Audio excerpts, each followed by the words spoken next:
Please be summoned into the area tape.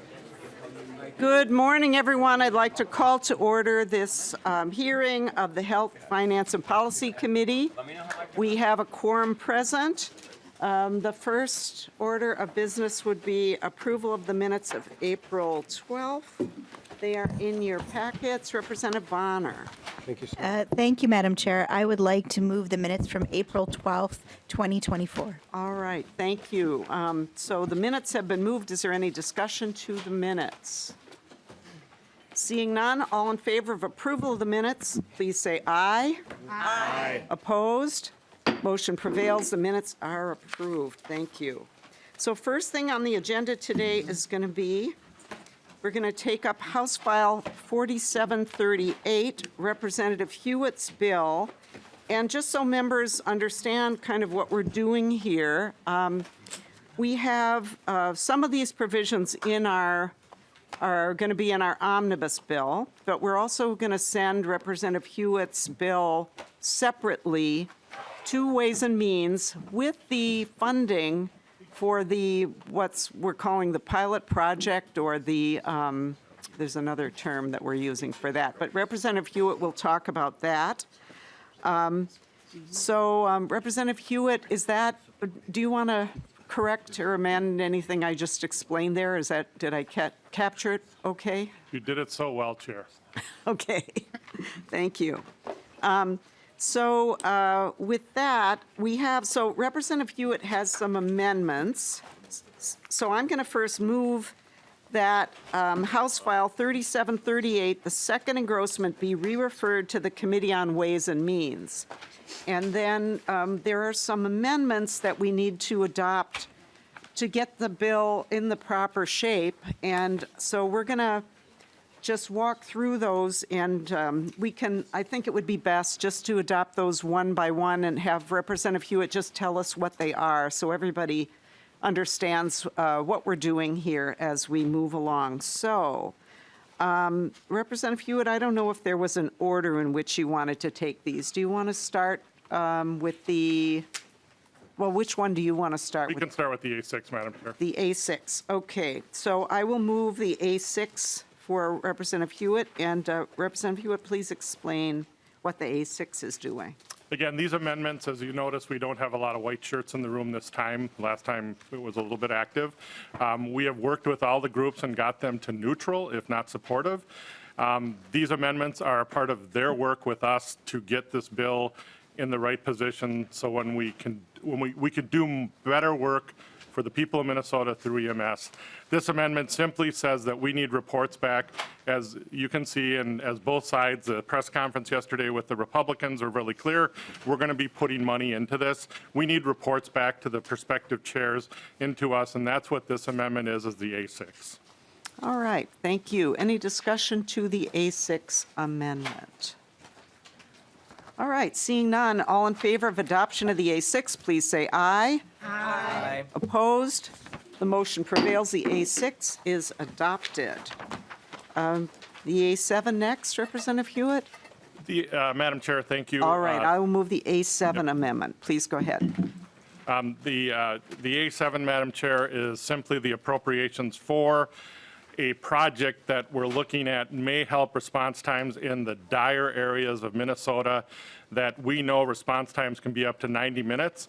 What this model does, it funds what we call a sprint medic, or a medic that's basically on patrol that will go to a certain region and basically stay there. When the tones come out, this medic would go there. They would work locally with the local volunteers in most of these places, and basically make sure that we get the needs of the individuals to the scene, get the right person there to treat, and get the patient go. This is a project that we're looking at that'll come back and report, so we can see if this works. This has worked around the country. We think this is our best foot forward. We are funding 2 of these areas. That's what this amendment does, is add the $6 million in there. It'll basically be, it's 2 years for each project. It's $3 million for each project, 1.5 a year for the project. So, Madam Chair, that's what the amendment is. All right, thank you, Representative Huot. And we did hear this in this committee, And so we will not be carrying this in our bill because we're not going to carry the funding for it. That's going to be in this bill that's going to Ways and Means with this, and that's what this amendment is doing, is putting the money for the project with that bill and sending it separately to Ways and Means. So any discussion to that? Representative New Brindley. Thank you, Madam Chair, and thank you, Representative Huot. My question is everyone on board with the pilot program? Obviously, there's going to be limited funds, and $6 million is a big chunk of money to move towards a pilot program and away from what folks are doing currently. So is everyone on board with doing this as a pilot program I mean, obviously, the purpose of the pilot program is to see if these services can be delivered more effectively. But we've got limited funds going to EMS overall. And so is everybody on board understanding that they actually think that this is the way to move forward? Or is there some consternation about pulling that money for a pilot program? Madam Chair, Representative New Brindley, that's a great question. Everyone is a very broad expression. I don't know who everyone is. The stakeholders all came together. Both Senator Seeberger and I both have an EMS background. I've definitely been trying to work with Representative Backer on this plan. Senator Rasmussen is totally in support of this. So we have politicians. We also have, right now in the field, people are wanting this project because it does put a full-time medic in their area.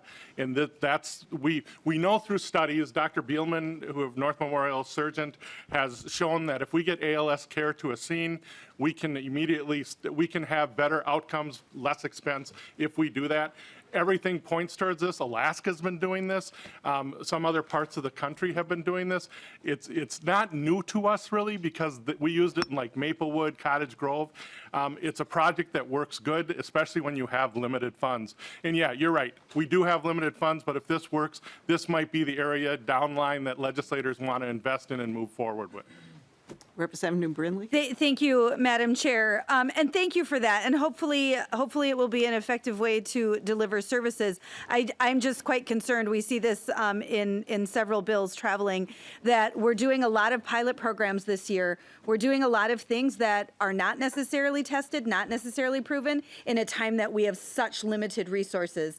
So it's concerning, right? Like we're putting money into things that we don't know for sure when we do have systems that are really struggling financially.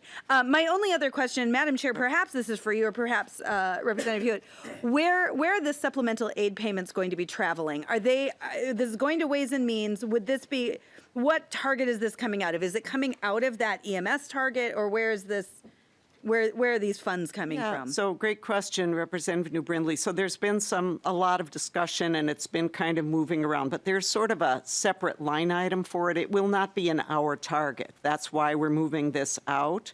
So for a while we thought the whole 16 million was going to be, and there's also a Listlegard bill that I believe is already in Ways and Means that has the other aid money.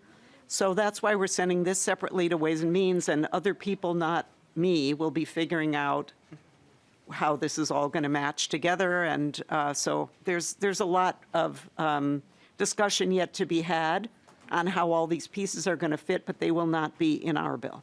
Great. Thank you, Madam Chair. And Representative Backer. Yeah, thank you, Madam Chair. And just to Representative New Brindley's question, and thank you, Representative Hewitt, in regards with the sprint model, there are areas in the state that this will work well for. There are areas like in west central Minnesota where we end up in certain parts of the Iron Range. The geographic is, there's so much geographic distance that can cause us challenges. For example, if we send a sprint medic and they get there, we have to work out, do we call the ambulance at the same time with the sprint medic? I know one of the ideas behind the sprint medic is so we can eliminate those 70% calls that are non. So there's some clunkiness with this. I know Representative Hewitt and I had a conversation earlier this week. We do know that almost every single service, and I'm still working on it, has what we call no loads. If you don't turn the wheels, you don't get paid. that is a definite issue among all of us, services. I had that happen this weekend. In a 24-hour period, I had 4 runs. 2 of the runs were no loads. So we responded to those Sunday mornings, 2 runs back to back with 4 patients, and they all refused care. So I am working on things, Representative New Brindley, that I think would be a better focus on non-transferred. At the same time, this does have merit in certain parts of the state. So just FYI. So, and I do appreciate you. We'll have that continued conversation, and thank you, Representative Hewitt. All right, well, thank you. So all in favor of adoption of the A7, please say aye. Aye. Opposed? Motion prevails, the A7 is adopted. And then to the A8, Representative Hewitt, Thank you, Madam Chair. Area and I'll move the A8. Thank you. A8 is a simple negotiation. Actually, it was my error. The position of medical director is so important to EMS and its function. Paramedics and EMTs don't really have a scope of practice. It's based on what their medical director allows and what the medical director tests them and for competency on. And the medical director is so important that we wanted to make sure that we have them in the bill in a deputy position. And also, they asked that it be a licensed Minnesota physician.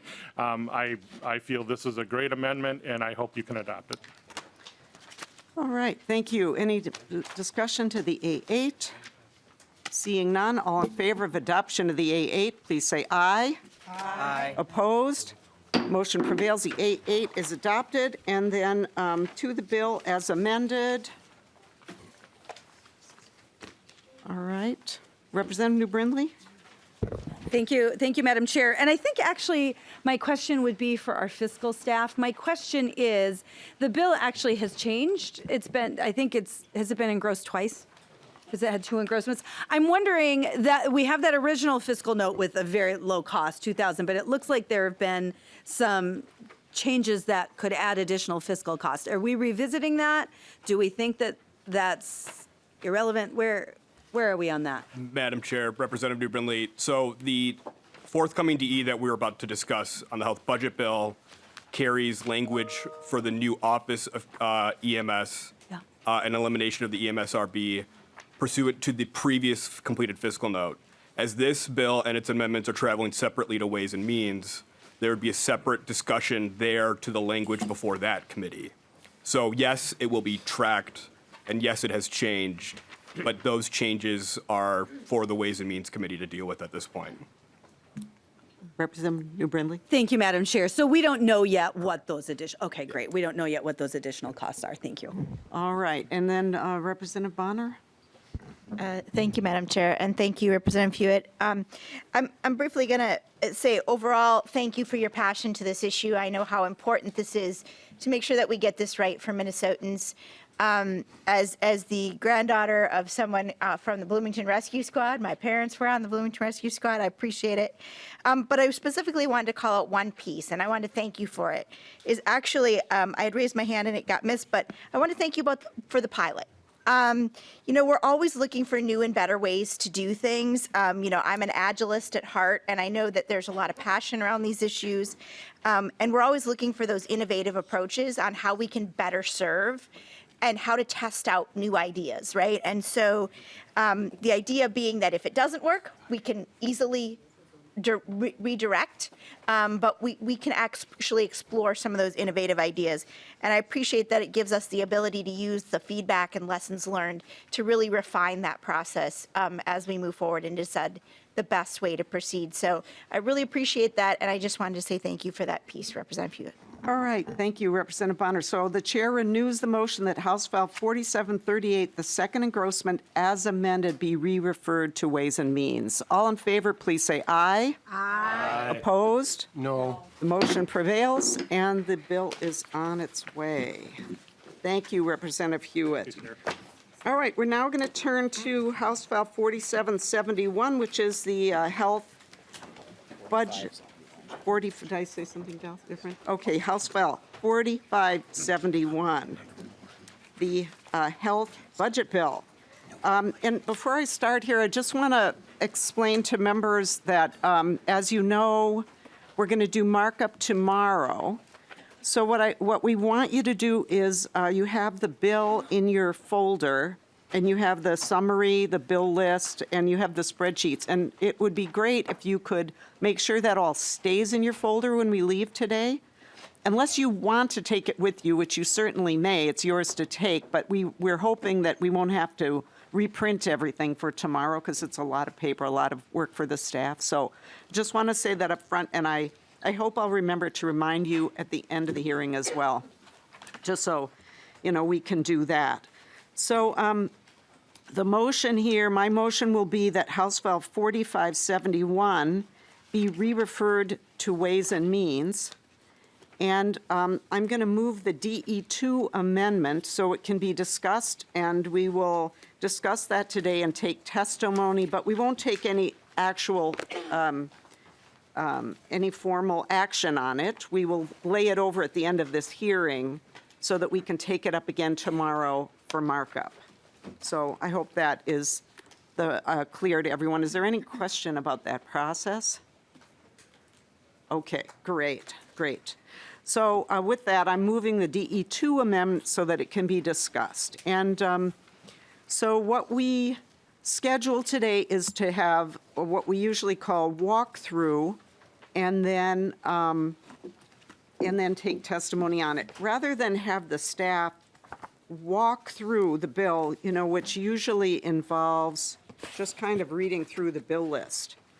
The bill list has been distributed to members and is, I believe, available over there for the public, and has been posted. So I'm not going to have the staff literally walk through the bill list, which takes a great deal of time. But I do want to say a few things about the DE amendment, which, just for people who don't speak legislative speak, means this is going to become the omnibus bill, okay? And we will take amendments to that amendment. So I just want to sort of explain a little bit about the bill. First of all, there's very little in this bill that hasn't been heard and debated in this committee. So this is a bill that for members of this committee really shouldn't have any surprises in it. There are a couple of things in the bill that are new. So when you look at the bill list, the nonpartisan staff do a great job putting together the bill list. And when you look at it, if you look down underneath, it says section, and then it has the section, which is the section of the DE, and the articles in the DE amendment. And then it tells you what the origin of those sections are. Some of them say new. And new sometimes means it came in as an amendment at some point. It wasn't an actual filed bill. And sometimes that means that it is new to this DE coming here for the first time. So what I want to point out to members is there are really only two things in here that are actually new, that weren't already heard and discussed in this committee. One of those is a provision from Mike Howard, and he's going to be here to discuss it if anyone wants to do that. And that is Article 3, Sections 16 to 18, and has to do with the emergency insulin program. So that one is new.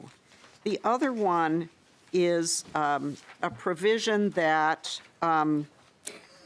I guess it really isn't new, but it's changed enough that I want to just flag it for members and for the public, and that is in the, I had moved an amendment earlier that we discussed that had in it cost-sharing reductions for people who buy their insurance in the individual market, in other words, on MNsure. We know that people who buy their insurance in the individual market sometimes really struggle because even though they can afford to buy the insurance, they have out-of-pocket costs that make the insurance unaffordable to use. And so I had put forward a plan that actually didn't come from me, but had been worked on last session and so on, and was actually in the so-called public option bill, had been put forward there as well, to help people with that problem in the individual market. We know that's a problem. I had intended to bring that up and move it forward. I was unable to do that because of the cost. So in this bill, and it's in a rider to the DE, is just the beginnings of that program. What it is just to have MNsure begin to build out the technology for that so that we will have the option as a legislature to fund it next year, if we choose to do that, to help with that problem.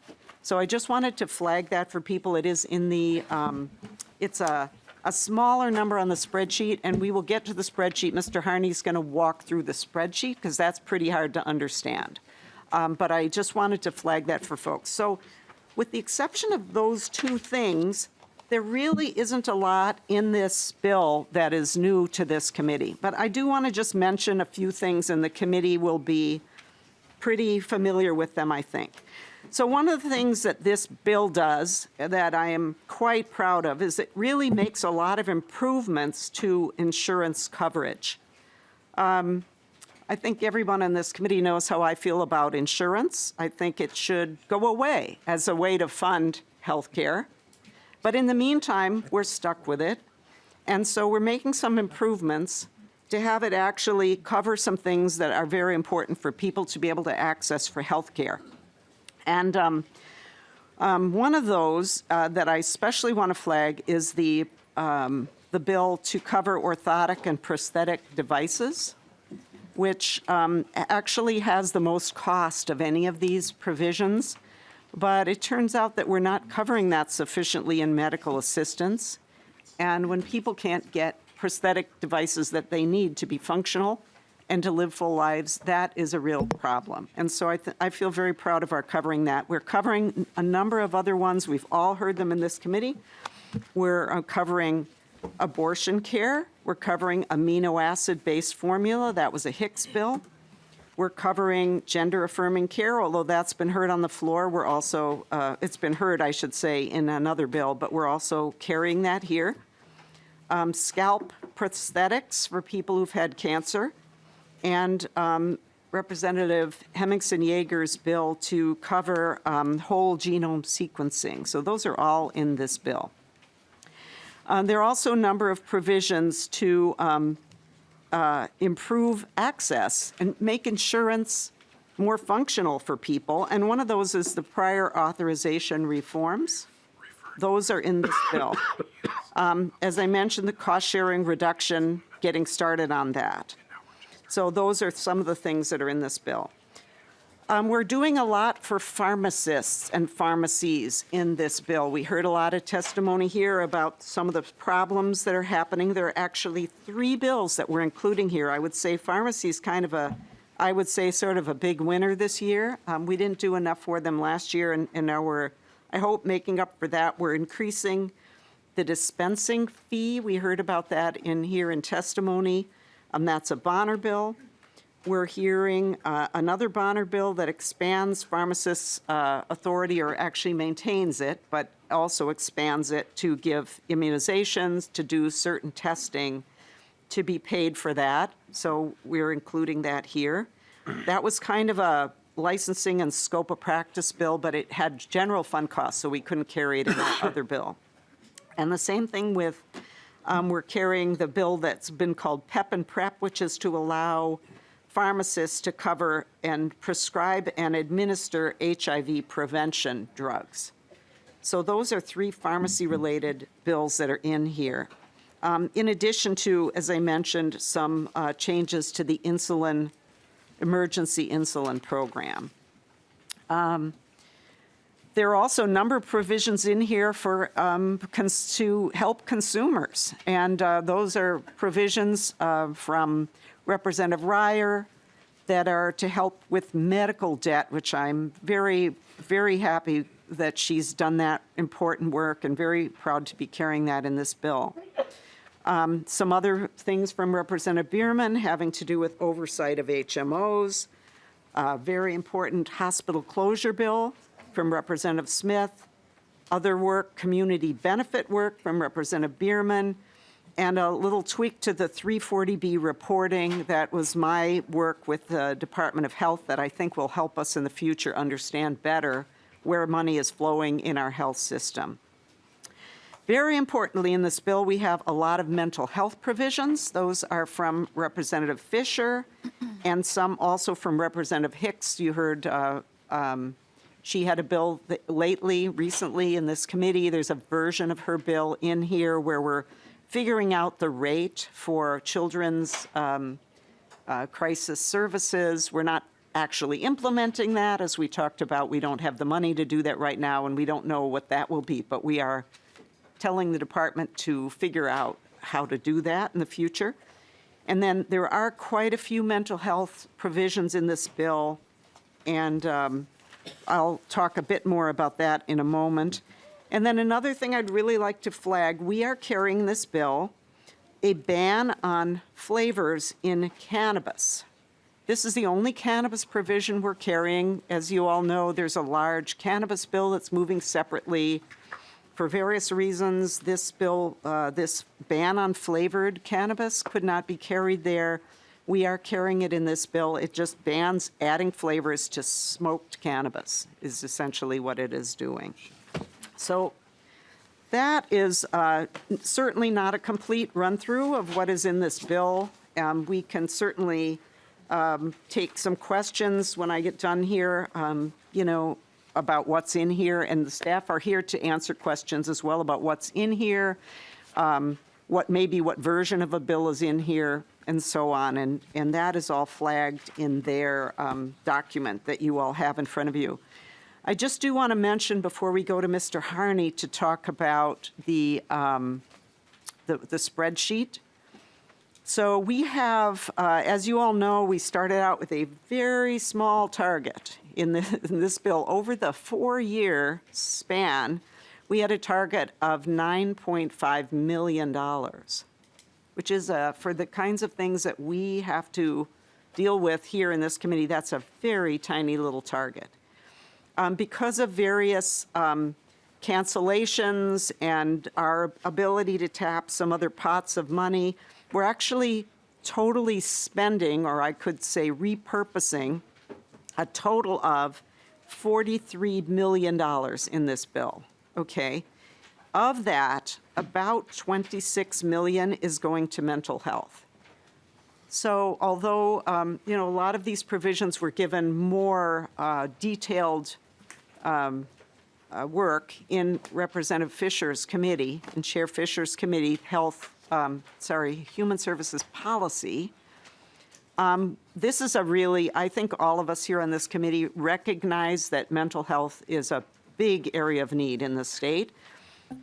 We need a lot more funding than that. This is barely scratching the surface, but we've allocated $26 million of our $43 million to that purpose. Now, I do want to say that the way that is allocated in this bill is really a work in progress. We've kind of put it in one pot because we are still waiting for a lot of fiscal notes, and we are not really able to do a more detailed allocation of funding at this time. But we wanted to really, be quite clear that we recognize that a lot more funding is needed in that area, and we welcome everyone's engagement on this because we want to be able to put this amount of money where it will do the most good for the state right now. And some of this is in the tails as well. So we have a little bit of flexibility there, but as you all know, it's very hard to do the kind of rate increases and so on that we need to do in our medical assistance program when we don't have, the costs, as you all know, are really very large, and we're not able to do that. The insurance improvements in the bill come to a total of $8 million across the 4 years. So we are putting a significant amount of money there. A lot of that is going to the orthotics and prosthetics bill. And then the pharma provisions also are at a cost of $3.5 million across the 4 years. So that's kind of my general, I keep asking Mr. Harney, I need the pie chart because I want to make sure we're sort of, putting the small resources we have, that this is how we're allocating them. Just recognizing that there are a lot of needs in the state. Even though we did a lot of important work last year, there's still a lot left to do. So with that, I'm going to turn it over to Mr. Harney to do some specific walking through of the spreadsheet. Mr. Harney. Madam Chair, members of the committee, to orient you to what I will be walking through, I am going to be walking through the spreadsheet with the upper right-hand corner titled H4571DE2 with a timestamp in the lower right-hand corner of April 16th, 24 at 2:18 p.m.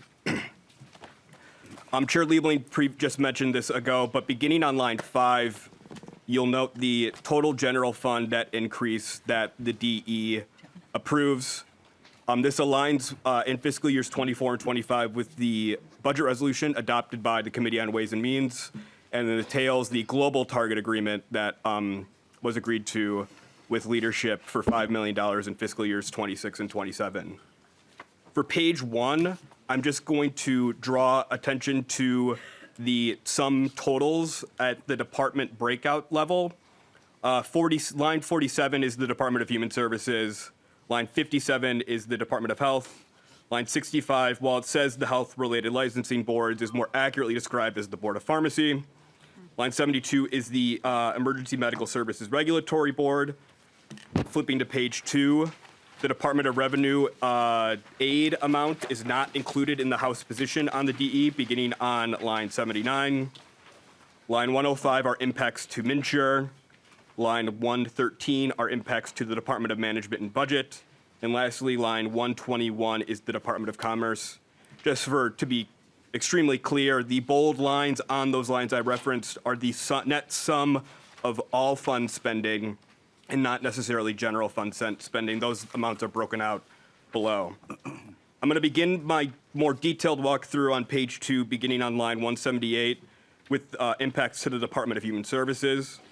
Line 178 initiates a cancellation of appropriations made in Chapter 75 last year for the Keeping Nurses at the Bedside Act contingent appropriation. More specifically, these costs being canceled to the bottom line are costs that were previously contingent appropriated for the direct care and treatment department at DHS. Line 182 is the governor's only provision that is not included in the DE. This is the public option implementation plan. Line 186 shows the detailed technical mechanics of moving money from one fiscal year to the next based on appropriations made in Chapter 70. That amount nets to zero, but amounts to $3.3 million moving from one fiscal year to the next. Line 200 is a cancellation of Chapter 70 Central Office unallocated administrative appropriations.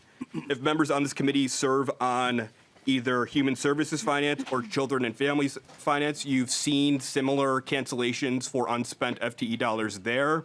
This amount shows the amount canceled in this committee's jurisdiction at the central office. That amount canceled in fiscal year 25 is $1.58 million. Flipping to page 3, line 205, this is a Representative Fisher bill related to county-administered medical assistance plans. The net total general fund impact for this bill is $272,000. Line 211, House File 3902, the Representative Bonner bill that the committee heard last Friday. This is an increase to the medical assistance dispensing fee with the total net impact of $552,000 in 24 and 25 and $1.3 million in the tails.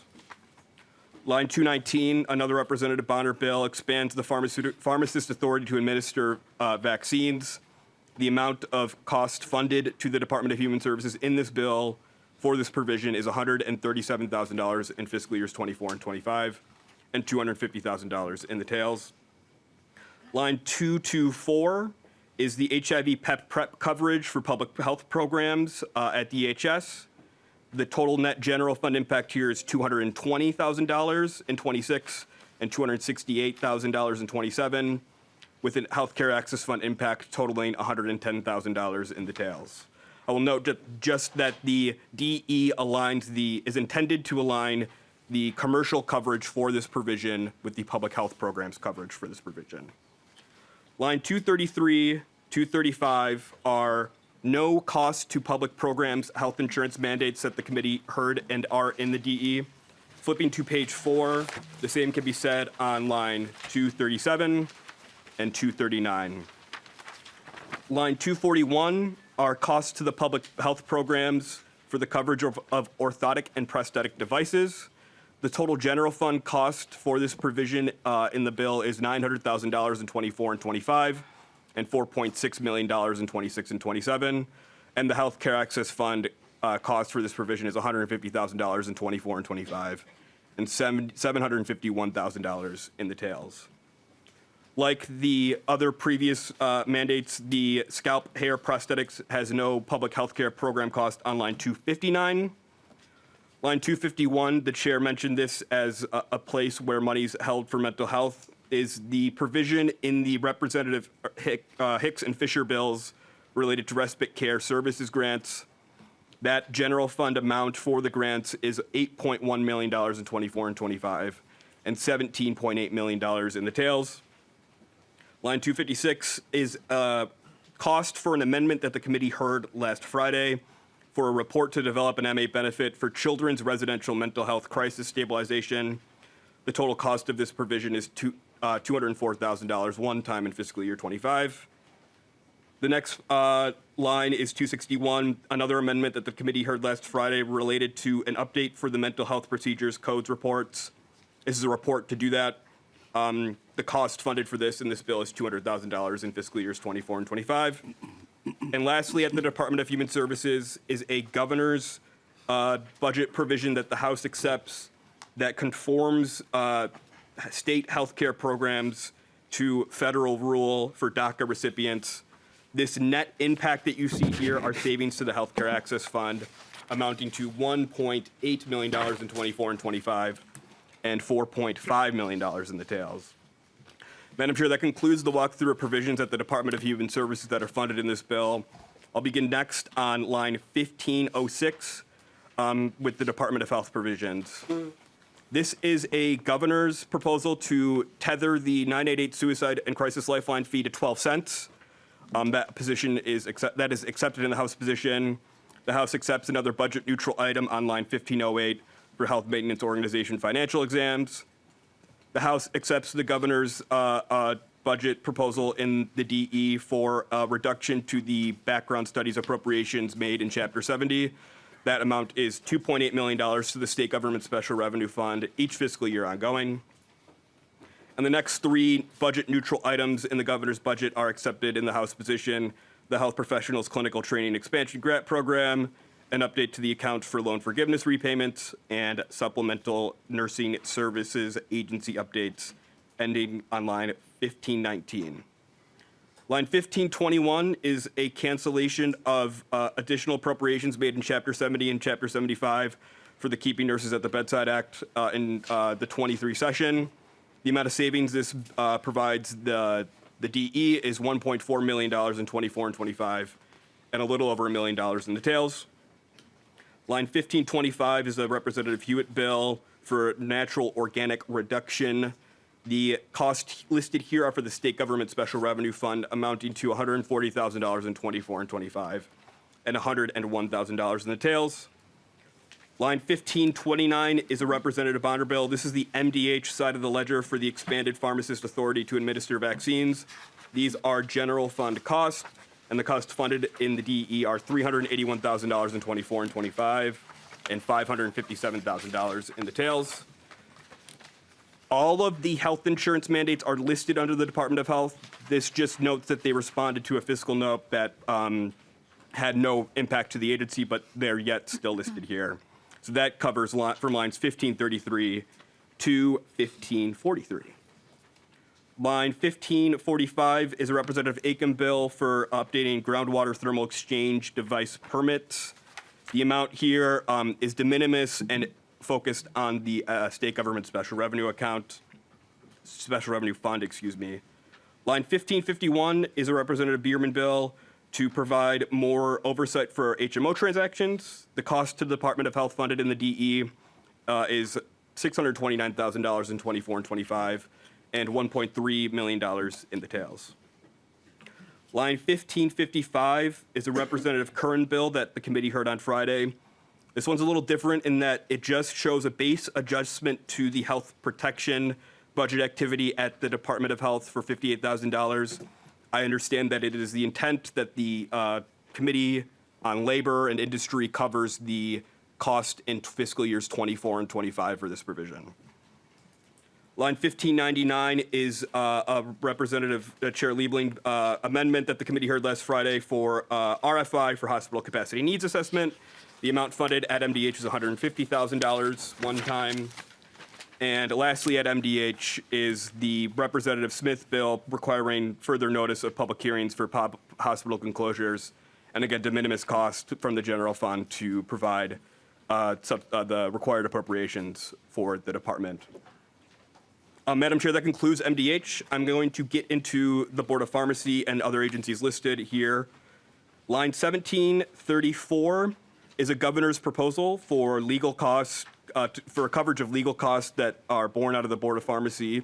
That amount is accepted by the House at approximately $1.5 million to the general fund. Below on 1735 and 1736, you'll just see state government special revenue fund appropriations pursuant to completed fiscal notes for the expanded pharmacist authority to administer vaccines and PEP and PrEP coverage at the board. Madam Chair, at 1772, the EMSRB here is listed. I'll note that we had just discussed this a little bit with Representative Newt Brindley, but the provisions included in this bill, in this DE rather, establish the Office of EMS in the state enterprise and eliminate the board. Now, the fiscal note came back with $2,000 in cost. The detail behind that is that those are costs borne by the legislature for per diems. Those costs aren't accounted for in this spreadsheet and in this bill. Moving on to MNsure on line 1802. You'll note that the governor's public option studies and planning proposal at MNsure is not accepted in the House position.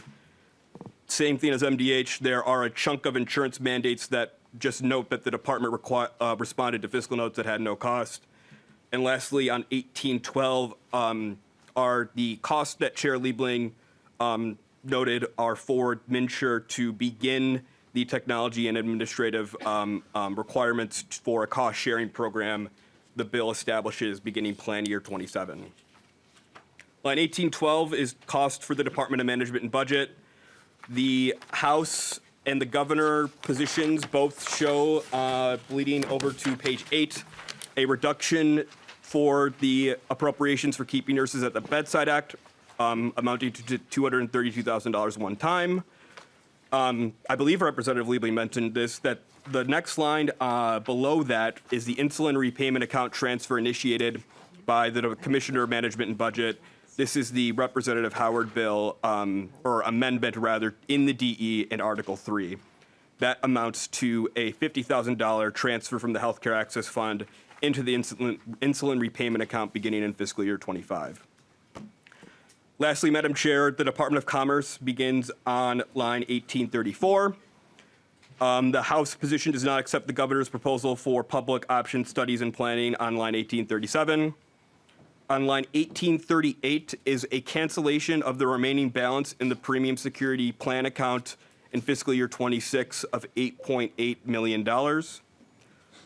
Line 1852 is the gender affirming care coverage proposal in the bill that does not require defrayal. Line 1853 is the Representative Hemmingson-Yager bill for rapid whole genome sequencing. This amount does require defrayal, and that defrayal cost is tracked at $1.1 million in fiscal years 26 and 27. Line 1854 is a Representative Hicks amino acid-based formula bill that does not require defrayal. Line 1855, our coverage is Representative Stevenson bill requiring coverage of abortion and related services. That amount of defrayal tracked on the spreadsheet is $500,000 in fiscal years 26 and 27. Line 1856 is the defrayal amount for the coverage of orthotic and prosthetic devices. The defrayal amount tracked on that line is $855,000 in 26 and 27. There's no required defrayal on line 1857 for the coverage of scalp hair prosthetics. And there is a amount appropriated in the base for the commerce side of the Bierman proposal to require further oversight of HMO transactions on the last line. And Madam Chair, I'll just wrap up to let members know that the mandated coverages at commerce that require defrayal are all structured as open appropriations pursuant to the Department of Commerce fiscal notes that allow for the amount necessary to fund the defrayals to be paid to those that are seeking defrayal. Madam Chair, that concludes the walkthrough of the spreadsheet. All right, thank you very much, Mr. Harney. And so I'll get to you in a second, Representative Brindley. Before I do, I just want to say that the staff here, when we'll have a period of time now to ask questions and have a little bit of discussion before we take testimony, because the staff are going to leave and go do other work after we get done with our questions. So just so everyone knows, our deadline for amendments is 5 o'clock today. So the staff here, the nonpartisan staff, have a lot of work to do. So we're going to excuse them after we have a period of questioning and discussions. So they're here to help, answer questions with that, and then they'll go. So Representative New Brindley. Thank you, Madam Chair. Just a few quick questions. Can you go over line 224 for us again? The numbers you were saying out loud, I was not, that's not what I saw on the page. I just want to make sure that I understand those numbers. Line 224. Yes. Mr. Harney. Madam Chair, these are the costs to medical assistants for providing HIV PEP and PrEP coverage. The general fund cost is total in the tail is $488,000, and for the Healthcare Access Fund is $110,000. Gotcha. Representative New Brindley. Thank you, Madam Chair. This is just a silly process question. I don't know which of our staff would be responsible for this. It's a formatting issue. For the spreadsheet that's available online, there are quite a few, I don't know if am I a boomer or a millennial, hashtags or pound signs, one of those. There's lots of those where the numbers are obscured. So it's just a formatting issue. We can't see an accurate spreadsheet from the one that was posted online. So like I said, I don't know who would be responsible for helping us out with that. And then lastly, the very last thing you said, Mr. Harney, can you explain one more time what the open appropriation is? Madam Chair, Representative New Brindley, so the open appropriations are so the Department of Commerce is required to defray mandated costs that are greater than the standard benefit plan the state has. So the open appropriation allows Commerce the flexibility to pay whatever it costs. Their fiscal notes generally provide a range of estimates, and that range of estimates, an amount within that range is tracked on the spreadsheet. But the open appropriation ensures that, pursuant to the Affordable Care Act requirements, that the money's there for it to go out, basically. Representative New Brindley. And Madam Chair, perhaps this is for you. And while that's to the Department of Commerce, that's coming out of our targets here in health. Yeah. Representative excellent. Brindley, if it's I just on wanna our make sure. spreadsheet here, it's coming out of our target. Excellent. Thank you, Madam Chair. All right, thank you. And, I think, just for the public, I think it would maybe bear a little more explanation. Thank you for asking those questions, Representative Brindley, because this is really, it's sort of illustrative of how complicated our world is here in the health area, right? So under the Affordable Care Act, there was the Affordable Care Act required all the states to set an essential health benefit. So, what should insurance cover? What must it cover? Private insurance, and to be eligible to be sold on the exchange and so on. So there was some standardization. So as I understand this, and Mr. Harney might need to correct me if I misstate it in some way, but there was so the rule is under the Affordable Care Act that if the states want to add to those benefits, that we then have to pay for those benefits. And so that's what this defrayal is. It means that the insurance companies, when they provide this to their enrollees, can come back and get compensated for that. So they're not paying it. So when you hear that, oh, this is going to drive up the cost of insurance, that really should not be true because these benefits are being paid for by the state, or at least they're supposed to be. My understanding, though, we've done this a couple of times in the past, I think, on a couple of issues, and my understanding is that there hasn't been any defrayal actually occurring.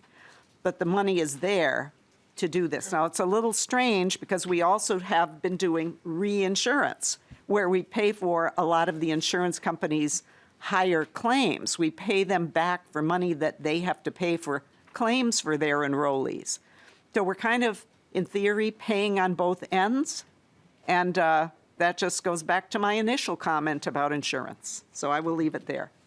Any other, Mr. Harney, is that more or less accurate? Yeah, Madam Chair, I would just note that there's 2 defrayals that the legislature has dealt with. One that you mentioned has, in the context of the state budget, de minimis defrayal required to date. The other was a provision in Chapter 70 requiring defrayal for biomarker testing, and as such, we're in the current plan year for the first defrayal, so I can't tell you the amount of defrayal required for that one yet. Okay, thank you. Any questions? Representative Breyer? Thank you, Sorry, Madam. I'm skipped to this point? Yes. Yeah, go ahead. Thank you, Madam Chair. So, Mr. Harney, what I'm looking for then on the spreadsheet is, like, if over the last periods of time we've put money for defrayal and then we haven't had to disperse that, does that show up as something in the money not spent? Where is that reported? Mr. Harney? Madam Chair, so oddly enough, the first defrayal is structured as an open appropriation. That's Panda Pans. The second biomarker one was structured as a direct appropriation. So for that one, an amount would be eligible to cancel because general fund appropriations cancel at the end of the biennium. But for open appropriations, while an amount is tracked, there's nothing that you can grab to say, based on the amount accounted for in a previous budget, we're realizing the savings that didn't, for money not going out in this spreadsheet. So these are all structures that open appropriations. In the future, they would be treated as the first example of defrayal that I hopefully articulated appropriately. I get it, thanks. Thank you. Okay, Representative Nadeau. Thank you, Madam Chair. I just have two questions. The first one, Mr. Harney, is there's no line in here for a cost to public programs for prior authorizations. Is there no cost for that? Mr. Harney? Madam Chair, I would say for this example and also more broadly that the committee hasn't received a completed fiscal note for the prior authorization bill. And in circumstances like that, when you're facing their deadline, you are in a difficult situation to account for costs you can't know exist yet. Okay. And thank you, Madam Chair. Representative Nadeau. One more, and this is in section 22 of the bill. It's increasing the payment rate for master's level mental health practitioners. And Madam Chair, thank you for including that in the bill. It's an important component. And what I'm interested in is if there's how that cost will be covered and how significant that cost is. So thank you for that question, Representative Nadeau. I actually, as I was going through this too, I actually flagged that myself because to my knowledge, we don't have a fiscal note on that yet. And I don't know if it was really our intention to leave that in or not. I guess I'd maybe see if, I don't know, does Representative Fisher want to say anything about that? No. You don't have to. That's okay. You know, it's something, again, it's one of the things we'd like to do. We have the pot of money. I mean, perhaps we should, as I said, the mental health part of this really is a work in process. And we're not even sure that that's the best place to put money. If we get a fiscal note, we'll just have to find out. You know, there's a lot of analysis that really needs to happen here. I mean, in some ways, it's harder to work with, well, it is harder often to work with a tiny bit of money where you really have to figure out where can we be most effective with this. And so, that's our challenge. So yeah, you found something that I also kind of noted, oh, the specific thing's in there, but we really don't have a line item for it. So yeah, thanks for having sharp Well- eyes on that. And thank you, Madam Chair, and I would be, one that would encourage us to do this. It might not be the global, it's obviously not the global solution, but it does focus in those areas where I've constantly been pushing that we focus on reimbursement rates, we focus on those increases that we know are going to be effective. And is there a little bit of a challenge with with the phase out that we put in place last year between psychiatrists, the doctoral level people, and the master's level? Yes, there's going to be a little bit of an impact, and I'd be willing to work with anybody that I can to try to encourage that we move in this direction. So thank you, Madam Chair. Thank you. Representative Quam. Thank you, Madam Chair. During the presentation, I get pings from constituents and people in the public. One you already covered. The other is they were wondering why we went from 300 to 1,500, and the assumption is this is from a larger spreadsheet of where we're just putting in what is relevant to here. So I just wanted the public that might be listening and wondering about that jump, that's just because. Madam Chair, Representative Quam, yeah, so Mr. Harney. you're correct. The basis of this spreadsheet is Chapter 70, which was 46 pages. This is 8 pages. That's the answer to the question, exactly. Yeah. Thank you Okay. for responding to the Thank you. public. Thank you. I'm glad you understood the question because I did not. So, thank you. Okay. Other questions, especially if you have questions for the staff while they're here. And so just to note, this DE is a lot smaller than what we usually have. I literally was able to read the whole thing front to back. So, that's, sounds like it should be a no-brainer, but actually, when you think about it, sometimes our bills are over 1,000 pages, and it's not easy reading. So this one comes in at 343, so that's just it's a child. I thought it was a teenager. So other questions or discussion, or are we ready to excuse the staff? It looks like we're ready to excuse the staff. So thank you very much, nonpartisan staff, for all your hard work. I mean, they are working, I think, night and day a lot of times to get this together for us, and now they, have still the challenge ahead of them of doing all the amendments. So no rest for the weary, I'm afraid. Not yet, anyway. So thank you very much. We're going to let them go. And, okay, let me find my sheet again here. Okay. Okay, thank you. Okay, so we will go to testimony then. And just, so our normal adjournment time is noon, and we can go until 12:30, but we do have a hard stop then. So we're going to have to really keep everyone to the 2 minutes that we have advertised as what we're going to do here. So first on the list, so what I'd like to do is I'm going to read ahead on the list so everybody knows like who's coming up next. And I'd like the person who's on deck to also come up to the table so that we can reduce the amount of waiting time in between and have more time to actually hear from people. So first would be Katie Guthrie, and then then Sarah Lopez, and then Jason Andrews. So if Katie Guthrie and Sarah Lopez can come up, and then Jason Andrews be ready, and after that, Mary Krinke, and then I'll keep letting you know who's coming up next. So welcome to the committee, and please state your name and go ahead with your testimony. Okay. I'll start my timer, too. I'm Dr. Katie Guthrie, a leader with Isaiah Faith in Minnesota and a family physician who has worked in Minnesota for 45 years. First in small-town rural Minnesota and then in an urban safety net clinic, providing comprehensive primary care to all and training the next generation of family physicians. I am testifying to share that I am incredibly disappointed that the proposed next steps for implementing the public option have not been included in the House Health Omnibus Bill as yet. Each year of delayed implementation costs lives. These are 3 real examples from my practice of people whose lives would have been radically changed had they had access to the expanded Minnesota Care Public option. A 40-year-old man employed but unable to afford insurance and afraid of costs delayed care until his initially curable testicular cancer had spread widely. Despite extensive and expensive care, he died. A mother in his late 30s found a breast lump. She was undocumented and delayed getting it checked.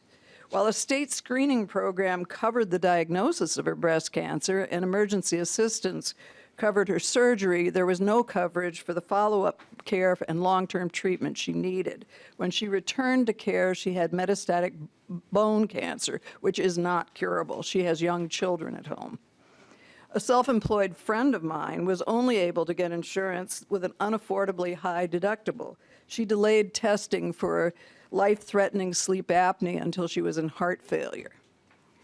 All of these people would have been much better served, and overall cost to the system would have been much lower had they had access to the quality of insurance that would happen with the expanded Minnesota Care Public option.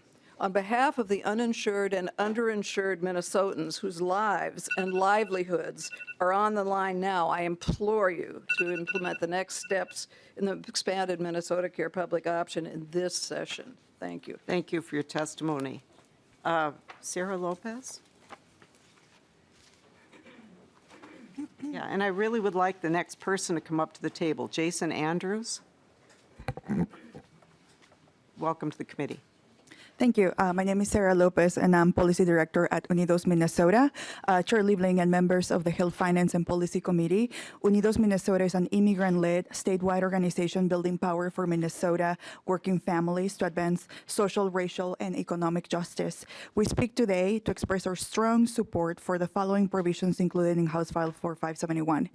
Medical debt relief for families, allowing people to be themselves through gender-affirming care, and abortion coverage Act. These provisions will advance dignity in healthcare for all Minnesotans across race, backgrounds, and gender, no exceptions. We're deeply concerned, however, that House File 4571 does not include further action on the Minnesota Care Public option. Unidos Minnesota is a member that Unidos Minnesota represents a membership that works in labor-intensive occupations. Before the COVID-19 pandemic, a growing body of mortality research agreed that these individuals experience rapid health deterioration due to the compounded effects of systemic discrimination, lack of access to care, and the risks associated with labor-intensive work. And today, 4 years after the pandemic, our members continue to experience a wide range of physical, mental, and economic hurdles, reminding us how critically important it is that we expand access to trusted, affordable public health insurance for all. Inaction this session means unnecessarily delaying completion of the analysis work needed to inform a future public option. We urge you today to continue working towards the historic healthcare expansion that tens of thousands of Minnesotans are waiting for. Please include further action on the Minnesota Care Public option in File 4571, and thank you for your consideration and for all your good work. Thank you for your testimony. Okay, I guess Jason Andrews isn't here, so Mary Krinke and then Damone Presley. Welcome to the committee. Madam Chair and members of the committee, for the record, my name is Mary Krinke, and I'm with the Minnesota Hospital Association. The chair has proposed legislation that includes many good provisions, particularly given the very low budget target that was set for your committee.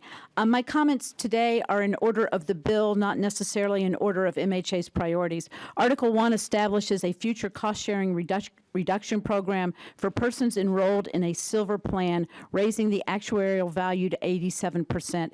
MHA is supportive of this idea, given that many low-income individuals are underinsured with insurance that relies on high deductibles and high copays, and frequently hospitals are forced to collect those copays. Article 1 also contains a new hospital surcharge on the teaching hospitals that will be used as the state's share to help leverage additional funding for graduate medical education. This was a bill of the chairs, and we are very supportive of having this included in the omnibus bill. Article 3 contains new policies for medical debt collection, and we have been working very closely with Representative Ryer and other stakeholders. We have another meeting tomorrow. We've made a lot of progress, and there are still a few items that we have a few concerns with.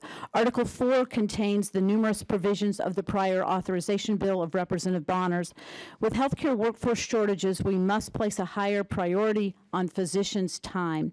Prior authorizations are used too frequently and on too many procedures. We are hopeful that something can pass this year.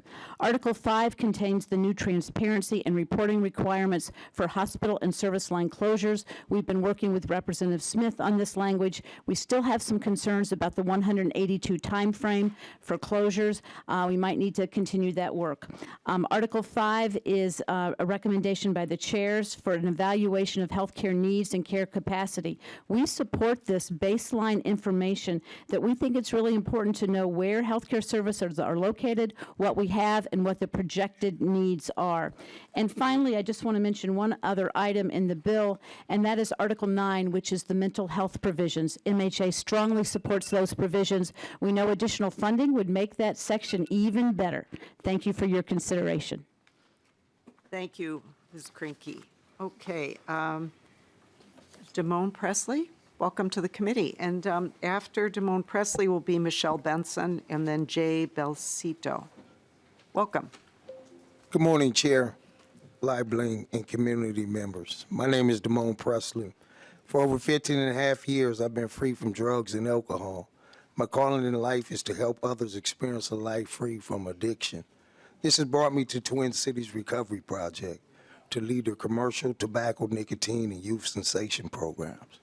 On behalf of Minnesotans for Smoke-Free Generation, I want to thank you for including Rep. Her's language to prohibit the sale of flavored cannabis that is burned, inhaled, or vaped. We know flavors are used by the tobacco cabinet industry, often one and the same, to make their products taste better and more appealing to young people. I also want to thank Chair Liebling for hearing the flavor cabinets and tobacco bills in this committee. But for all the reasons, we are glad to see that the flavor cabinets language included. We are deeply disappointed with Rep. Char's bill to end the sale of flavored tobacco and products was left out. This committee has heard from a 13-year-old about how commercial tobacco is affecting mental health in kids. You heard from school staff who shared their students tell them that they would have never started vaping cannabis and nicotine if it hadn't been flavored. You have also heard testimony from a black pastor who quoted the NAACP saying tobacco industry is on a narrow quest for profit, and they have been killing us along the way. These are just a few reasons why we can't lose sight of how critical it is to end the sale of menthol and flavored commercial tobacco products. Our state should not wait another year to end the sale of commercial flavored tobacco products.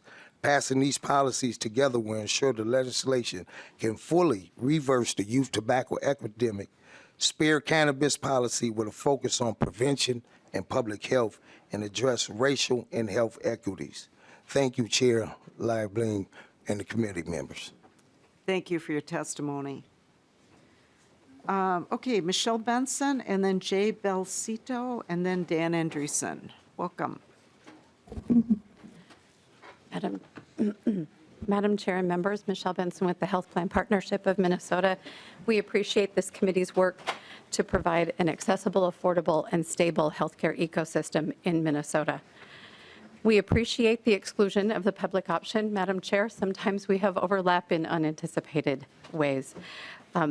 If the House does take a position, we would favor the governor's position as it includes further analysis of the cost of the public option. With prior auth, we remain concerned that Minnesota is moving forward without consideration for federal conformity. We appreciate that public programs are included and look forward to them being tracked on the spreadsheet when a fiscal note is available.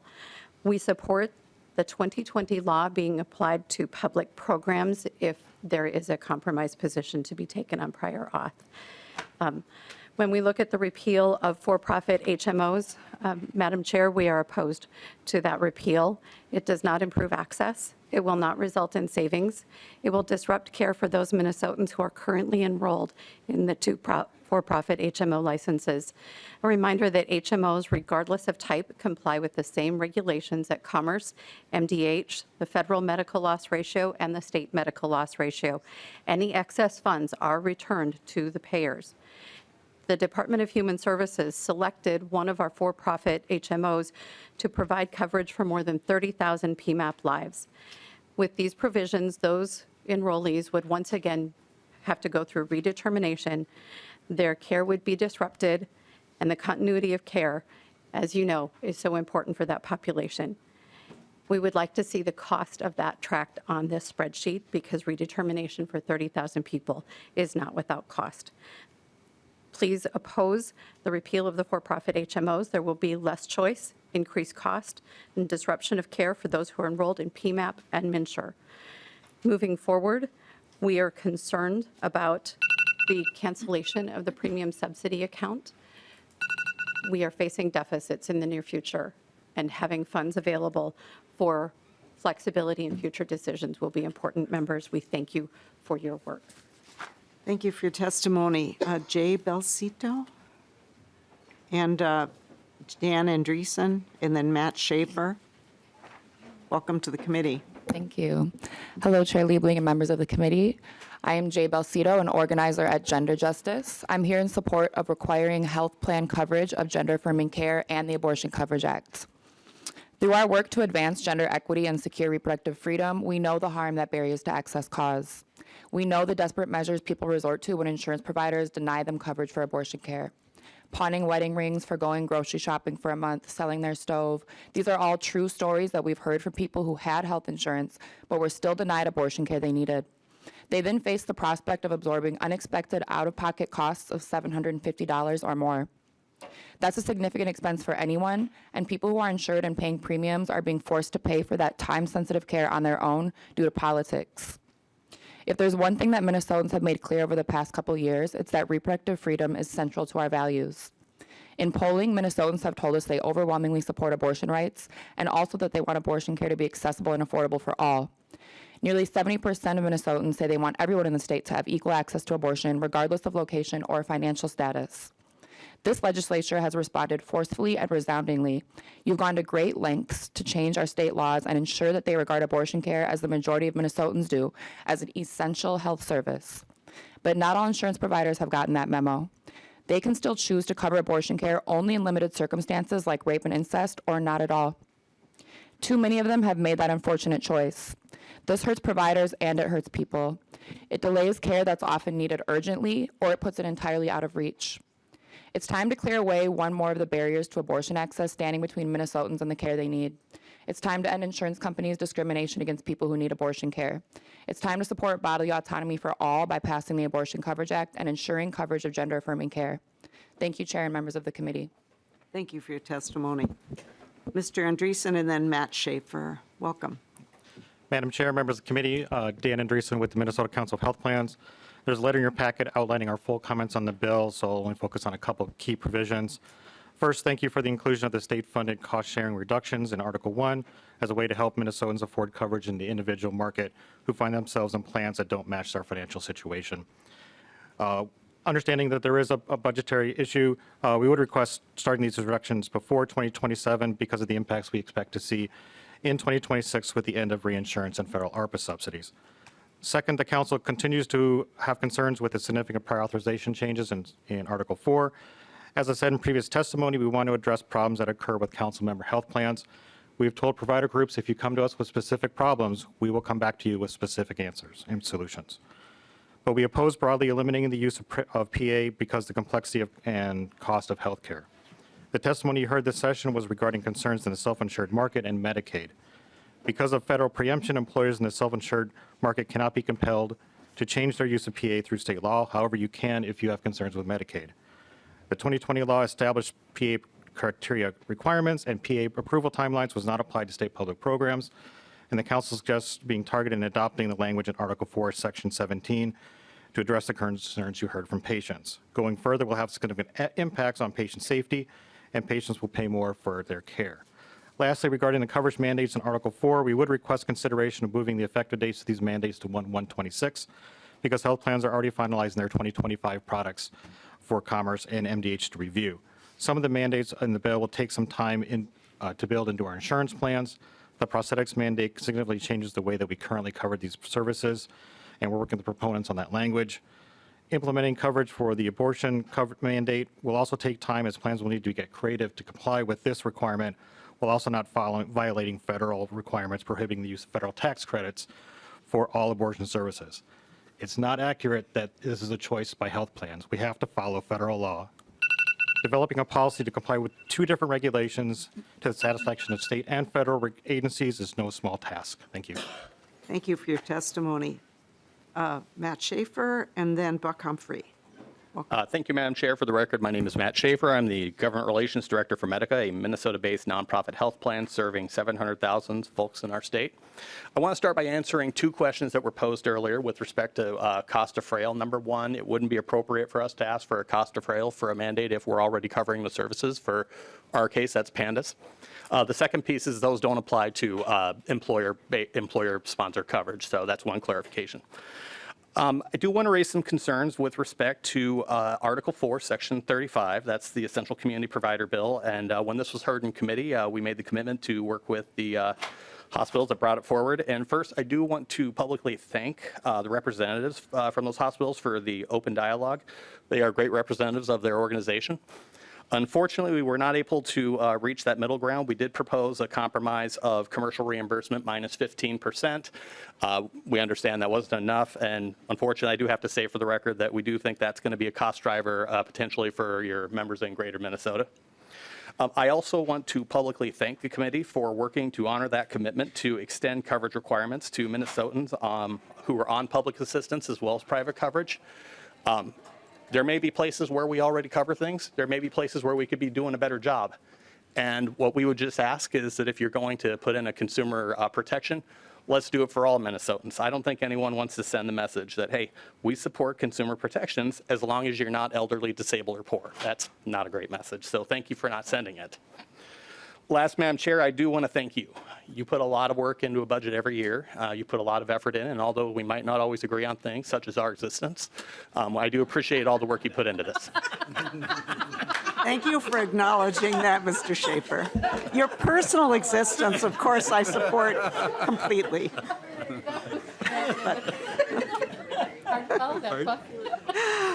Okay, hard act to follow. Welcome to the committee, Mr. Humphrey. Madam Chair, members of the committee, my name is Buck Humphrey, and I represent the Minnesota Pharmacy Alliance. We are made up of pharmacists, pharmacy technicians, the College of Pharmacy at the U, and many, many pharmacy owners across the state. I will pick up right where Matt left off, and thank you, Chair Liebling, and all you members for listening to pharmacy. We really, really, really appreciate this omnibus bill and your Senate colleagues' omnibus bill that we testified on earlier this morning.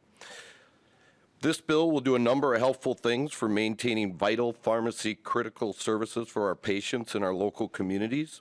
First, it would enact the continuation of patient immunizations and testing authorities that the federal government sought to put in place for the pandemic, and I have to say that our pharmacists did a heck of a job. It will also allow for pharmacy technicians for the first time in Minnesota to be able to vaccinate supervised by their pharmacists, and they also did an incredible job. This bill will also open and bring access to patients seeking HIV medications for the first time. PrEP and PEP will be available at your local pharmacy, and I'm here to tell you that it's 99% effective, so we really appreciate that. The bill also improves the economic outlook for pharmacies by updating the fee-for-service reimbursement, which pharmacies across Minnesota appreciate. I'd like to draw your attention to one provision that was not included, which is Representative Bonner's 2503, coverage for health services. If pharmacists can't get reimbursed for a health service like prescribing contraceptives, prescribing HIV medications, administering vaccines, they can't offer the service. Many of our commercial plans, especially outside the state, self-funded plans, are not recognizing pharmacists as providers, and so we need to be included in that list, just like chiropractors, APRNs, and other providers that do have their coverage under scope tied to the doctor's scope here in Minnesota law. So please, if we can get that in the conference report, that'd be great. I think it costs $27,000. Thank you for your time. Thank you again, Madam Chair. Thank you for your testimony. Mr. Hessian and then Ann Kramer. Welcome. Thank you. Thanks, Madam Chair and committee. Again, my name is John Hessian. I own and operate St. Paul Corner Drug, where I've practiced as a community pharmacist for the past 35 years. I speak today on behalf of the remaining community pharmacies serving patients from the Canadian border to the rural farming communities of central and southern Minnesota and the neighborhood pharmacies of metropolitan areas of the state such as mine. Pharmacies like mine are an integral part of people's lives and well-being. We are healthcare providers, a large majority of you, and constituents you will see this week. Will see us this week. We are the pillars of your communities. And as I mentioned in previous testimonies before the health committees, when a pharmacy closes, they close for good. We appreciate your listening and trying to enact meaningful legislation that's going to help pharmacies like mine and my colleagues with their staff continue to serve patients every day going forward. Pharmacists, along with help of their technicians, have proven that they can effectively impact vaccination rates, making permanent in Minnesota law the ability for pharmacists and their technicians to vaccinate patients and their children, as well as provide non-lab point-of-care tests, will make it convenient for the public to access these critical services, and it makes very sensible public policy. We appreciate the inclusion of payment for pharmacists provided services such as initiation of smoking cessation, oral contraception, and prescribing authority for HIV prevention and treatment medications. However, adequate payment is necessary if we expect these authorized services to be provided. We appreciate the committee recognizing that the fee-for-service rate of dispensing need to be increased to $11.55, and this will provide more adequate reimbursement for the set of medical assistance patients, which is roughly 15% of the Medicaid population. However, under the MCO administered contracts, the other 85% of Medicaid, we will continue to lose money on a majority of those prescriptions as paid by the PBMs. It is my hope that you will enact these provisions. However, conversation need to adequately reimburse healthcare providers like myself needs to be a priority next year. If it's possible for insurers to make billions of profits down the street right here in Minnesota, then there must be an economic model that takes patients and providers into account over profits. Change has to happen or pharmacies will close. Thank you. Thank you for your testimony. Ann Kramer and then Matthew Bergeron. Welcome to the committee. Madam Chair, members of the committee, my name is Ann Kramer, and I'm with Nystrom & Associates. We are a certified mental health clinic here in the state, and last year we served over 40,000 Minnesotans on Medicaid. I'm here this morning to ask each and every one of you to prioritize access to mental health services in our state, and we urge you to please address the cut to mental health rates that is set to occur on January 1st of 2025. A psychiatrist that provides psychiatric services at a certified mental health clinic today receives $121 for that service. Starting on January 1st of 2025, they will receive $108 for that same service. This cut takes into consideration the 3% that was passed last session. We understand that the budget targets are really tight this year. What we're asking you is to please ensure that direct care mental health providers aren't penalized and come January 1st. We appreciate and are supportive of the language that we saw in the bill relating to the reduction of the master's level cutback for therapists. I think that goes a long way to address this issue with therapists. We remain concerned about the impact overall to psychiatry services and psych testing because they're not going to see any sort of relief from those cuts. Cutting rates at this juncture is going to have long and devastating impacts on our state.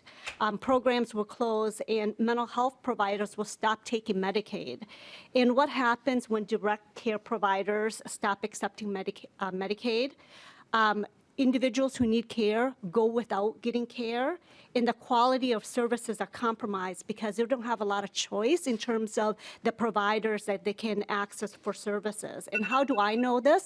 I know this from personal experience because my family was on Medicaid, and growing up, there was an instance where we were in need of services for me, and we had to wait for the services. And finally, when we were able to find a provider who took Medicaid in another town, the experience was horrific. I mean, it was dark and dingy in a dirty place, and the provider was smoking while he was providing the service. So I share that experience because we're really concerned about what the cuts are going to do in terms of just keeping quality providers serving the Medicaid population. Thank you. Thank you for your testimony. Matthew Bergeron and then Susan Ilg. Welcome. Thank you, Madam Chair, committee members. My name is Matthew Bergeron with the law firm of Larkin Hoffman here today representing the Minnesota Alliance of Rural Addiction Treatment Programs. Just here to lift back up some testimony I provided this committee a couple of weeks ago as related to the Department of Human Services licensing and OIG policy bill, which is included in the omnibus bill before you today. Two provisions in that. I will note we've had very good conversations very substantial conversations over the last couple of weeks with the Department of Human Services, but there remain two concerns. One relating to some of the changes or restrictions on the use of telehealth in substance use disorder programs. The current language would prohibit a situation where a clinician is at one site and a group receiving services are at another. While nobody thinks that's necessarily the clinical best practice by any means, for small rural providers where they maybe have small staff and are impacted by workforce issues, there are occasions in which that is a valuable tool. We did make some good progress with the Department of Human Services as related to language associated with weather being the obstacle there that could be documented. But one of the other things we've kind of pushed for in that space is some accommodation short term, a handful of days as it relates to illness or infectious disease. The idea that a provider may be ill but still able to provide services remotely, or a provider's child may be ill and they have to stay home with them and they can still do that group, particularly in a residential program where the clients are already all together. And so going forward, that's one accommodation we would like to see, particularly for rural providers. The other one is a requirement that would require licensees to provide the department notice of changes in certain personnel positions. When it was presented to the committee, it was kind of framed as a way to identify earlier on programs that maybe had gone without a key or a required personnel for a period of time and identified that at a licensing survey at a later date. As I commented previously, we don't necessarily know that a burden on providers now would, if your intention is to operate in a violation of your license, you're not going to file a piece of paper demonstrating your intent to do that. So that's one thing we'd look to potentially have addressed. Thank you, Madam Chair. Thank you for your testimony. Okay, Susan Ilgen, then Matthew, and then Matt Burdick. So welcome to the committee. Hello, Chair Liebling and committee members. My name is Sue Illig, and I'm a member of Democrats for an Informed Approach to Gender. I'm disappointed to see that House File 2607, which requires insurers to cover gender-affirming care, has been folded into a short session omnibus bill. Coverage of gender-affirming care is an issue that deserves its own debate and its own vote on the floor. One, because it will impact the long-term health of kids, and second, because there's so much misinformation on this topic. For example, during hearings on this issue, we were told that there are very few detransitioners. This isn't true. One of the few studies aimed at determining the number of detransitioners looked at the medical records of almost 1,000 individuals who had taken cross-sex hormones. 30% had discontinued hormone use 4 years later. That means close to 1 in 3 had detransitioned. A social media site for detransitioners created in 2017 now has 53,000 members. 17 detransitioners in the United States have filed suit against the medical providers who misdiagnosed them. An attorney who represents detransitioners told me the main obstacle to taking more cases is the 4-year statute of limitations on medical malpractice. Detransitioners begin treatments when they are immature, and often for one or more of the following reasons. There are many on the autism spectrum, many with mental health issues, many who have experienced sexual trauma, or difficulty coming to terms with same-sex attraction. It takes these kids longer than 4 years to attain the maturity and mental health needed to realize they were harmed and that it was not their fault. And I believe we're only seeing the first wave of detransitioners because the very first pediatric gender clinic only opened in 2007. As a Democrat, I thought my party would be the one that prevents further harm and helps these kids seek justice. Instead, we're denying their existence and assuring that there will be more of them. Please remove this mandate from the omnibus bill so you can give it the time, attention, and deliberation it deserves. Thank you. Thank you. Matt Burdick, and then Gail Larson. Thank you, Madam Chair. For the record, Matt Burdick, Director of State Government Relations at the Department of Human Services. I'm here today on behalf of Commissioner Harpstead, who sends her regrets and regards to the committee. She had a long-standing conflict and so couldn't be here today. Just really want to say thank you to the work of the chair and this committee. I know you all had a very tight budget target and are still making a lot of really important investments in our healthcare and our mental health system, and just really appreciate that. We, of course, appreciate the inclusion of the governor's budget recommendation to allow federally funded healthcare coverage for DACA recipients, and appreciate that inclusion. Thank you also for including so many of our important policy proposals in your budget. This is not often exciting work to legislate, but is really important for the people that we serve, as well as counties, providers, and really DHS staff to make sure that we have the tools we need to do this correctly. As always, we'll have some additional technical assistance and other things we want to sort through with you, but look forward to doing that as we get into conference committee. Thanks so much. All right, thank you. Thank you, and Mr. Burdick, thank you to your entire staff and all the people that work so hard to get this all to happen on deadline. Thank you. Welcome to the committee, and after Gail Larson, we'll have Cindy Vanderpool. Welcome. Hi, Chair Liebling, and members of the Health Committee. My name is Gail Larson. I'm testifying on behalf of SEIU, Healthcare Minnesota, and Iowa. First, I want to express strong support for the many good parts of the bill.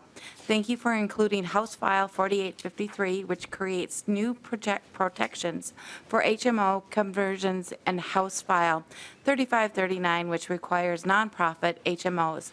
Our members at Unity Hospital, where services are being closed or relocated, strongly support House File 3700, which strengthens public notice requirements. We are very disappointed that this bill does not include no steps towards creating a Minnesota Care public option. Even if we cannot afford a public option this year, there are important things the legislature can do. Minnesota Care is important to me because I need better health insurance. For 13 years, I have worked as a PCA for my significant other.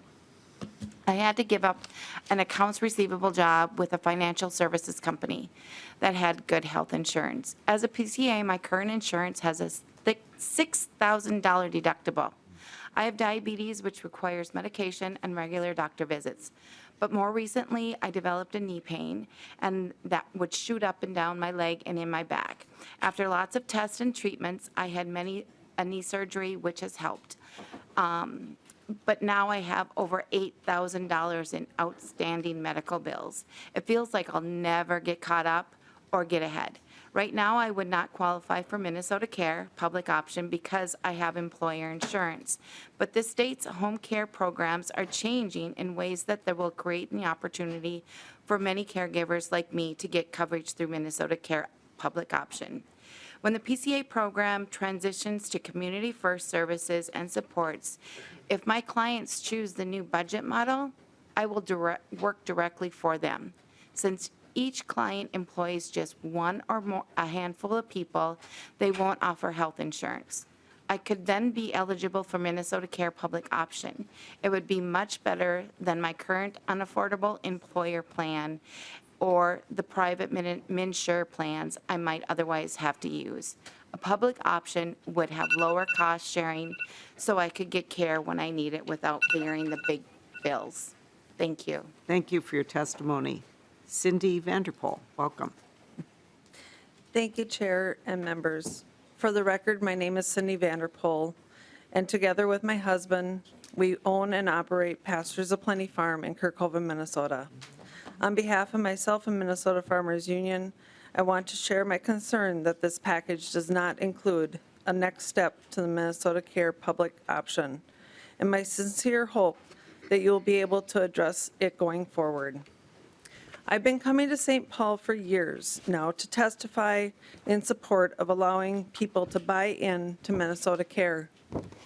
Each time I come with a new perspective and a renewed commitment to this work. When I first came to the Capitol, I talked about being a farmer and a small business owner and how hard it is to qualify for quality coverage that we can afford.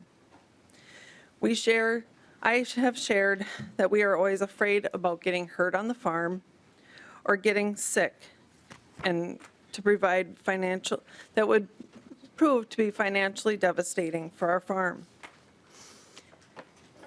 And then in 2022, I shared how I did get sick.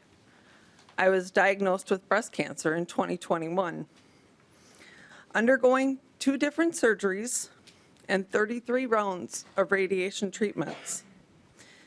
We were very thankful that our income had been low enough the year before to qualify for Minnesota Care.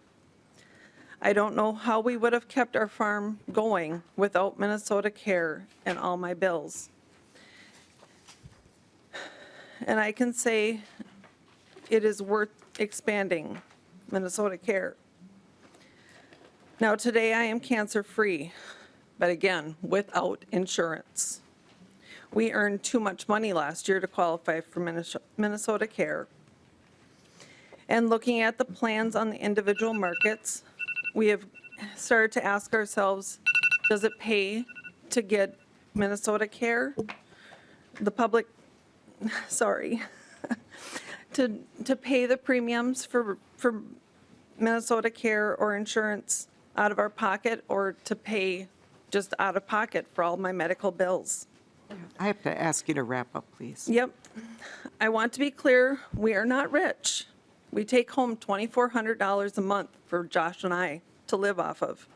And that includes our house payment, our groceries, our car, and other expenses. The rest goes back into our farm. But the costs still add up. I'm on medications that cost $250 every month, and I have 2 doctor visits and mammograms every 6 months. And lately, we had COVID, and I had to ask my provider what I could do for it, and it cost us another $35 just to ask him a question on the app. I do have to ask you to, we're way over time. Yep, Sorry. thank you. All right, thank you for your testimony. Okay, members, before we conclude here today, I want to remind you about keeping the bill in your folder. So if you didn't plan to take it with you, please put it back in your folder so that we don't have to make a new copy for you. Of course, if you want to take it, bring it back, you may. If you take it with you and you forget, we may have a few copies, but we'd just like to cut down on the extra copying. So thank you to everyone who testified today. So with that, I'm going to lay over the DE2 amendment and lay over House File 4571. So a reminder that the deadline for amendments is 5 o'clock, and we will take up the bill tomorrow and do markup. So with that, we are adjourned.